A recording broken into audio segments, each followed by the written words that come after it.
এই দিক থেকে দাও পাশ দেই এই দল যাচ্ছে এ বাউনি সব দেন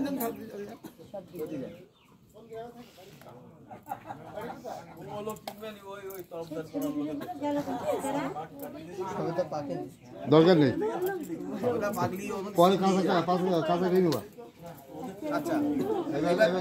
এবার যারা যাবেন ভালো করে বুঝে নেন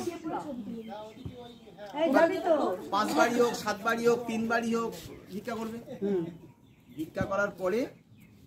যেমন চলে যায় ওন চলে যাবে কিন্তু যেতে দেবেন ঠিক আছে ধরে বাড়ি নিয়ে আসবে ও অন্য জায়গায় চলে যেতে চাইবে হ্যাঁ মানে ওই যে চলে যাবে জিজ্ঞাসা করে না মানে সময় ঠাকুমা দাদুরা কি করে বাবা তুই যাস নি তোরে বিয়ে দেবো সংসার ধর্ম করাবো এরকম কিছু বলে না এরকম করেই বাড়ি নিয়ে আসবে বাড়ি আনার পরে যে সমস্ত বাড়ির যে ভিক্ষার জিনিসগুলো আছে তখন ভিক্ষা নিয়ে ভিতরে পড়ে বুঝলি দাদা যেতে পারবি সঙ্গে আমার যদি মাঝপথে ব্যাকআপ হয়ে যেতে পারে আমরা যাচ্ছি কেন যাবো না মালিকগুলো হ্যাঁ অবশ্যই যে ভিক্ষা নেবে মা বাড়ি থেকে নিয়ে বুঝতে পেরেছিস তো